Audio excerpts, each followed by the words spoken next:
Hello दोस्तों, कैसे हो आप लोग? स्वागत आपका इस नए वीडियो में। आज के इस वीडियो में हम इंट्रोडक्शन देखने वाले हैं हुक्स का, ओके?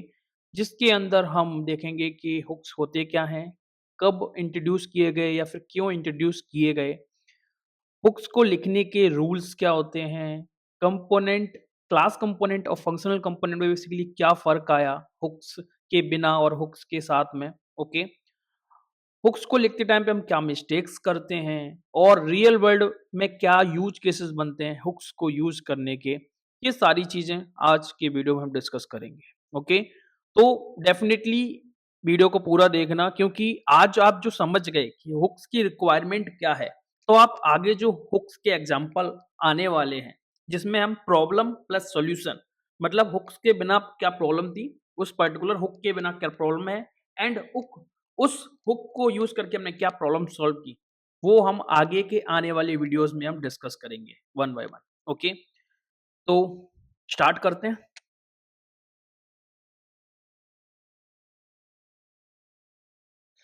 सबसे पहले हम डिस्कस करते हैं कि हुक्स होते क्या हैं। ओके, इसमें बेसिकली कोई भी कोड की नीड नहीं है हमें समझने के लिए, जस्ट एक सिंपल सी चीज समझ लो। जब हम क्लास कंपोनेंट यूज करते थे, पहले जब हम क्लास कंपोनेंट यूज करते थे तो उसके अंदर हम क्या करते थे, स्टेट मैनेज करते थे, ओके, और कंपोनेंट की लाइफ साइकिल में मैनेज करते थे, लाइफ साइकिल। अब क्या होता था कि हम फंक्शनल कंपोनेंट जो स्टार्टिंग में फंक्शनल बेसिकली यूज करे जाते थे, बट उस टाइम पे क्या था, हुक्स इंट्रोड्यूस नहीं किए गए थे। तो हमें ये अगर स्टेट मैनेज करनी है या हमें कोई लाइफ साइकिल मेथड वगैरह यूज करने हैं, तो हमें क्या करना पड़ता था, क्लास कंपोनेंट ही यूज करने पड़ते थे, हमारी मजबूरी थी, क्योंकि कोई और ऑप्शन नहीं था हमारे पास। ओके, हुक्स क्या करने लगे, जब हुक्स आ गए तो हुक्स के साथ में हम क्या करने लगे, फंक्शनल कंपोनेंट यूज करने की हमारे पास अपॉर्चुनिटी आ गई। क्योंकि जैसे आपने देखा है, हम फंक्शनल कंपोनेंट बनाते हैं तो बड़ा इजीली फंक्शनल कंपोनेंट बन जाता है। ओके, फंक्शनल कंपोनेंट जो होता है वो बड़ा इजीली बन जाता है, जिसके अंदर लेस लाइंस ऑफ कोड होता है। अगर आप देखने में रीडेबिलिटी जो होती है वो ज्यादा होती है, इजी टू रीड है, इजी टू राइट है। ओके, डेफिनेटली परफॉर्मेंस की बात करें तो वो भी बेटर है। तो ये इजी स्ट्रक्चर है जिसको हम यूज करना चाह रहे थे, बट हुक्स के ना होने की वजह से हमें क्लास कंपोनेंट ही यूज करना पड़ता है। अब जैसे जैसे हमारे हुक्स आए, हुक्स की वजह से क्या हुआ कि ये जो स्टेट और लाइफ साइकिल मेथड्स की पे बोले हैं कि हम जो साइड इफेक्ट्स होते थे, ओके, इनका एक्सेस हमें मिल गया विद हेल्प ऑफ हुक्स। किसके अंदर, फंक्शनल कंपोनेंट के अंदर। अब फंक्शनल कंपोनेंट तो हम पहले से यूज करना चाहते थे, तो अब हमारे लिए और बेटर हो गया कि अब हम जो चीजें क्लास कंपोनेंट के अंदर कर रहे थे या जो फीचर्स हम क्लास कंपोनेंट के अंदर यूज कर पा रहे थे, बेसिकली वो सारी चीजें हमें हुक्स की हेल्प से कहाँ मिलने लगी, फंक्शनल कंपोनेंट के अंदर। ओके, तो हुक्स ऐसे आए।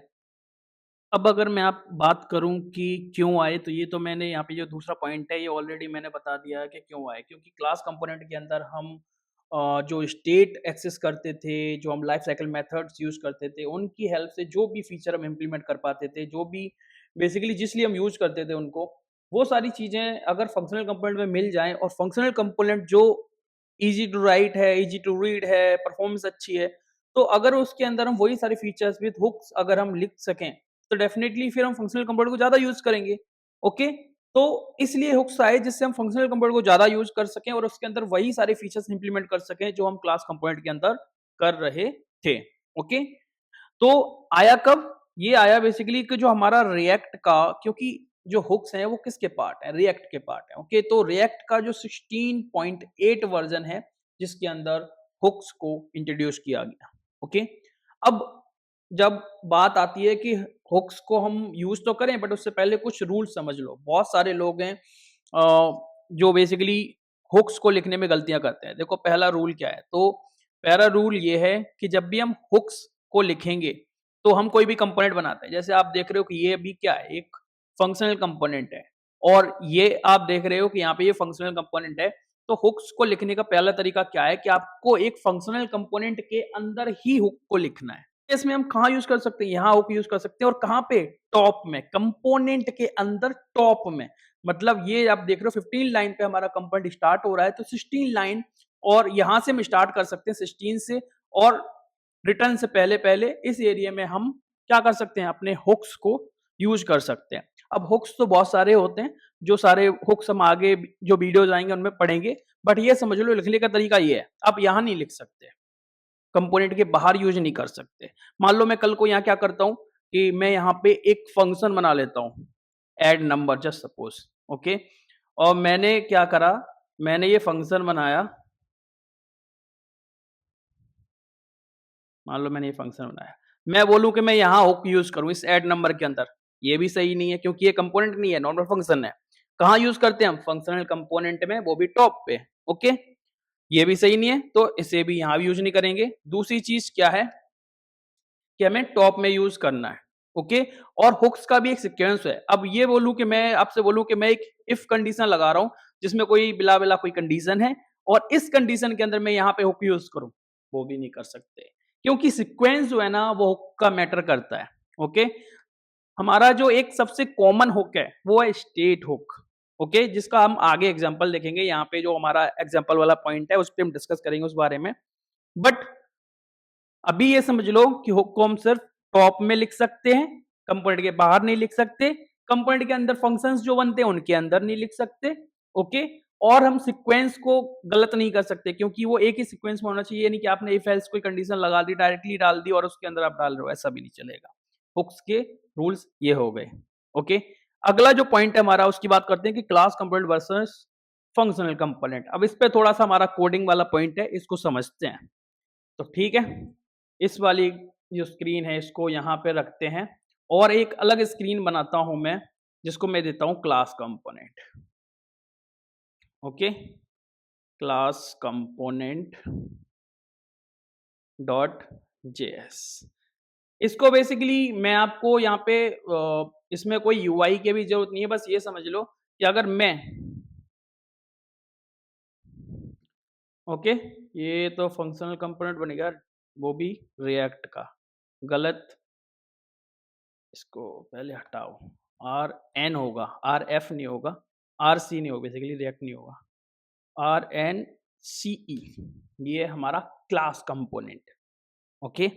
अब देखो जो हमारा क्लास कंपोनेंट है, ये क्लास कंपोनेंट जो हमारा है, इस क्लास कंपोनेंट के अंदर मान लो अगर मुझे एक स्टेट यूज करनी है, जो हमारा सबसे बेसिक हुक होता है, यूज स्टेट करके, हुक के अंदर जो हम फंक्शनल कंपोनेंट यूज करते हैं, उसी का जो सेम फीचर है, हम क्लास कंपोनेंट यूज करते थे स्टेट एक्सेस करने का, उसका अगर आप कोड देखोगे, कोड समझोगे, क्योंकि आगे मैं हुक्स पढ़ाऊंगा आपको, यूज स्टेट से हमारा स्टार्ट होगा, उस टाइम पे हम बहुत अच्छे से समझेंगे।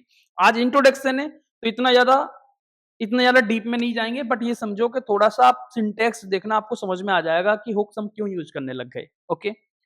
तो यहाँ पे अगर मैं बोलूँ आपको कि मुझे एक स्टेट बनानी है जिसमें मैं बटन क्लिक करने पे एक प्लस कर सकूँ नंबर, ओके?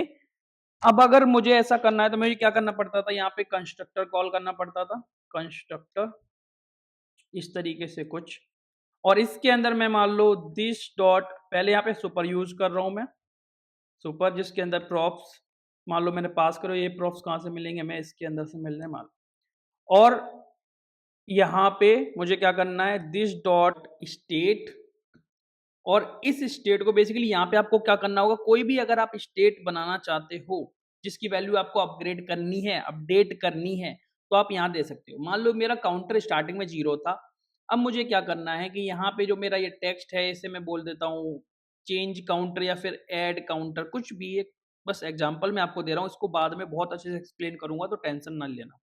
अब मैं यहाँ पे क्या करूँगा, इस टेक्स्ट के क्लिक पे मुझे क्या करना है, ये काउंटर का काउंट बढ़ाना, मतलब जैसे 0 है फिर 1 होना चाहिए, फिर 2 होना चाहिए, फिर 3 होना चाहिए, तो ऐसे क्या होगा, +1 हो रहा है हर बार। तो मैं कैसे करूँगा यहाँ पे? तो देखो मैं क्या करूँगा, यहाँ पे दिस डॉट सेट स्टेट करके हमें ये फंक्शन कॉल करना पड़ता है, जिसके अंदर बेसिकली एक ऑब्जेक्ट पास होता है, जिसके अंदर जो भी आपने काउंटर जो वहाँ पे वैल्यू डाली है, क्या है, काउंटर। काउंटर में मुझे क्या करना है, जो पहले वाला काउंटर है 0 है, फिर 1 होगा, हर बार जो पहले वाला है उसकी वैल्यू में +1 करना है। तो कैसे करेंगे, देखो अब एक्सेस करने का तरीका क्या है, this dot state dot counter, plus 1। अब यहाँ पे एक चीज समझो कि इतना मतलब मुझे एक काउंटर को बढ़ाने के लिए मुझे इतना सब करना पड़ा कि मुझे ये फंक्शन बेसिकली कॉल करना पड़ा, जैसे लाइफ साइकिल मेथड का फंक्शन है जिसके अंदर फिर मुझे काउंटर स्टेट मुझे डिफाइन करनी पड़ी, फिर उसको बढ़ाने के लिए इतना कोड। अब अगर यही चीज मैं आपको फंक्शनल कंपोनेंट के अंदर एग्जांपल दूं, तो यहाँ देखो मैं क्या करता हूँ, एक यहाँ पे मैं बनाता हूँ फंक्शनल कंपोनेंट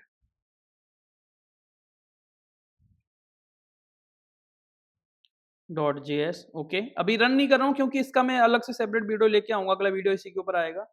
तो मान लो मैंने यहाँ पे अपना फंक्शनल कंपोनेंट बना लिया। अगर आपके माइंड में ये थॉट आ रहा होगा कि सर ये कैसे बनाते हो, तो इसका पैकेज होता है और इसका पैकेज यहाँ पे आप यहाँ पे करोगे तो ES7 ये वाला, ठीक है, ये वाला नीचे वाला, ये स्निपेट है, मतलब ये बॉयलर प्लेट देता है। तो ये आप क्या कर सकते हो, इसका एक्सटेंशन यूज कर सकते हो। ओके, इसका एक्सटेंशन है, अगर मेरे मुंह से पैकेज निकला हो तो उसके लिए सॉरी, बट बेसिकली एक्सटेंशन हमें यूज करने पड़ते हैं। अगर आप बोलोगे तो इसके सारे एक्सटेंशन मैं आपको बता दूंगा, अदर भी जो आप यूज कर सकते हो। ओके, तो अभी के लिए हम यहाँ पे फोकस करते हैं। अब देखो जो चीज हमने क्लास कंपोनेंट में की, एक काउंटर को बढ़ाने के लिए, यहाँ पे देखो कितना सिंपल होगा। मैं यहाँ गया, मैंने बस एक हुक यूज किया जिसमें मैंने क्या नाम रखा उसका, काउंटर सेट काउंटर। ओके, और अभी आप ये मत सोचना कि यार ये क्या लिख रहे हैं, बस अब ये सोचो कि हाँ सिंटैक्स देखना, लिखने का तरीका कितना सिंपल है कि यहाँ पे ऐड काउंटर मैंने यहाँ पे ले लिया था और मैं इसके ऑन प्रेस पे जाऊंगा और ऑन प्रेस में जाके बस कुछ नहीं करना मुझे, set counter, sorry, set counter, जिसमें क्या होगा काउंटर, इसका नाम काउंटर ही है ना, काउंटर प्लस 1। मुझे बताओ कौन सा सिंपल है, ये है पहले वाला जिसमें हमें काउंटर बढ़ाना पड़ रहा है, और ये देखो ये इसके जो कोड का लाइंस है वो भी कम है, बिल्कुल सिंपल तरीके से लिखा हुआ है। तो इसलिए हम हुक्स को यूज करते हैं, क्योंकि क्लास कंपोनेंट में ना इन सारी फीचर्स को यूज करने के लिए हमें बहुत टैक्टिक कोड लिखना पड़ता था, कॉम्प्लेक्सिटी ज्यादा थी, और यहाँ पे कॉम्प्लेक्सिटी बहुत कम है, कोड जो है वो बहुत कम है, परफॉर्मेंस जो है वो बहुत अच्छी है। इसलिए फंक्शनल कंपोनेंट के अंदर हम हुक्स यूज करने लगे। इतना समझ में आ गया। देखो यूज स्टेट का हुक का मैंने आपको एग्जांपल दे दिया, जो यूज स्टेट है, जिसको अगले वीडियो में हम प्रॉपर्ली और लेके आएंगे, थोड़ा सा अच्छे से समझेंगे। ओके, तो टेंशन बिल्कुल मत लेना, ठीक है। इसका अगर यूज केस में आपको दूं, एक रियल एग्जांपल मान लो कि एक ऐप है, एक ऐप है जिसके अंदर आपको क्या करना है, जिसके अंदर कार्ड्स ग्रिड्स बने हुए हैं, ग्रिड्स आपने बहुत बार देखा होगा, ग्रिड्स होते हैं ना। जैसे मैं आपको बोलूं चूज अ, हम्म, जैसे आपसे बोला जाए कि फेवरेट मूवी कौन सी है, आपको 10 मूवी दी जाए और आपको उसमें से चूज करनी है। ओके, तो आप जब उस पर्टिकुलर मूवी पे क्लिक करते हो तो उसका बैकग्राउंड कलर चेंज हो जाता है या फिर उससे बॉर्डर आ जाता है। ये कैसे आता है, वो स्टेट की हेल्प से, हम लोकल एरिया है या कुछ भी है मैनेज हम करते हैं। तो लोकल जो हमारी ये स्टेट है उसकी हेल्प से क्या कर सकते हो, आप इंस्टेंटली यूआई में अपडेट दिखा सकते हो। ओके, अगर मैं आपको वेरिएबल की बात करूं, जैसे मैं आपको बोलूं कि अगर मैं यहाँ पे एक ये स्टेट ना लेके कॉन्स्ट काउंटर ले लूं, काउंटर इक्वल्स ओके 0, और ये ना लेके मान लो मैं यहां से ये हटा दे रहा हूं, और अगर मैं काउंटर को यहां बोलोगे आप कि मैं सर आप काम करो एक काउंटर इक्वल्स काउंटर +1 करूं, तो इससे क्या होगा कि जो आपके यूआई में ना ये काउंटर अगर आप कहीं पे प्रिंट करा रहे होगे तो चेंजेस दिखेंगे नहीं जब तक आप स्क्रीन को फिर से मतलब क्लोज करके ओपन नहीं करोगे, जब तक आप स्क्रीन को रिफ्रेश नहीं करोगे। इंस्टेंटली जो आपके चेंजेस हैं उसको दिखाने के लिए हमें स्टेट का यूज करना पड़ता है। तो ये हमारा रियल लाइफ सिनेरियो है कि स्टेट अगर हमारी, क्या हमारा जो डेटा है वो जो चेंज हुआ है उसको अगर इंस्टेंटली आपको यूआई पे दिखाना है, यूआई को री रेंडर कराना है, अगर री रेंडर का मतलब समझते हो, रीलोड कराना है, मतलब आपको एकदम से जैसे कुछ चेंजेस आ रहे हैं डेटा में वो आपको दिखाने हैं, तो आपको उसके लिए स्टेट यूज करनी पड़ेगी। और भी मल्टीपल तरीके हो सकते हैं अलग अलग लेवल पे, बट स्टार्टिंग लेवल में यही समझो कि यही है हमारा स्टेट का यूज, जो यहाँ पे हम समझ गए। अब अगला वीडियो जो हमारा आएगा बेसिकली उसके अंदर हम क्या करेंगे, हुक्स पे example, problem problem and solution, मतलब हर एक हुक का क्या प्रॉब्लम है इस हुक को अगर हम यूज नहीं करते तो, और अगर इस हुक को यूज करते हैं तो क्या सॉल्यूशन हमें मिल रहा है। इस पे बात करते करते हम सारे एग्जांपल्स देखेंगे, सारे हुक्स देखेंगे, और एक प्रोजेक्ट भी लेके आएँगे।